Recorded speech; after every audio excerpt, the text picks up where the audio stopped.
दोस्तों नमस्कार। आज हम बात करते हैं ड्रिल बीट को किस प्रकार इस्तेमाल करें। हमारे बहुत सारे कस्टमर का ये कंप्लेन होता है कि ड्रिल बीट का जो शार्पनेस है वो जल्दी ख़त्म हो जाता है, या होल बहुत देर से होता है, या होल नहीं होता है, या काफ़ी कम होल होता है। तो ऐसा क्यों होता है? ऐसा इसलिए होता है कि हम जिस भी मेटल पर उस ड्रिल बीट का इस्तेमाल कर रहे होते हैं वहाँ पर हम डायरेक्ट ड्रिल बीट का इस्तेमाल करते हैं, जबकि वहाँ पर इस टूल का इस्तेमाल करें जिसे हम सेंटर पंच बोलते हैं।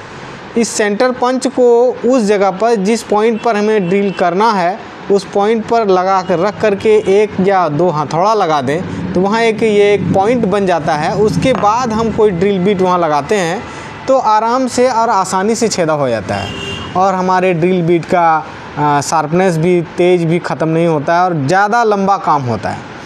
उसी तरह से एक और समस्या होता है कि लोग कहते हैं कि जब मोटा होल करते हैं तो जल्दी होल होता ही नहीं है, या फिर ड्रिल बीट लाल हो जाता है, या उसका टेम्पर ख़त्म हो जाता है और फिर दोबारा काम नहीं होता है। तो उस स्थिति में जब हमें मान लिया जाए कि जैसे 12 mm का होल करना है तो उस स्थिति में एक हम 6 mm का पहले होल कर लें, पहले सेंटर पंच लगा लें, उसके बाद 6 mm का होल कर लें, उसके बाद हम 12 mm का होल अगर करेंगे तो वो जल्दी और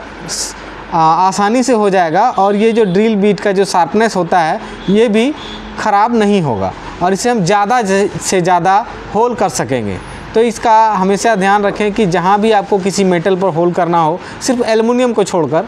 बाकी स्टील या लोहे या तांबे या निकिल या जो भी मेटल पर इस्तेमाल करना हो उस जगह पर आप पहले सेंटर पंच इस्तेमाल करें। उसके बाद आप अगर पतला होल करना हो तो डायरेक्ट ड्रिल बीट के से लगाकर होल कर सकते हैं, या फिर अगर आपको मोटा होल करना हो तो पहले एक पतला ड्रिल बीट लगाएं, उसके बाद अपना मोटा ड्रिल बीट लगाएं, तो आपको आसानी से आप उस ड्रिल को कर सकते हैं, होल को कर सकते हैं बिना किसी हेजिटेशंस के, बिना किसी परेशानी के, और आपका जो ड्रिल बीट होगा वो ज़्यादा समय तक चलेगा, उसमें धार ख़त्म नहीं होगा, और वो छोटा वाला भी उसी तरह से करें या बड़ा वाला भी उसी तरह करें। ऐसे ही जानकारी के लिए मेरे चैनल को लाइक, सब्सक्राइब और शेयर करते रहें। धन्यवाद।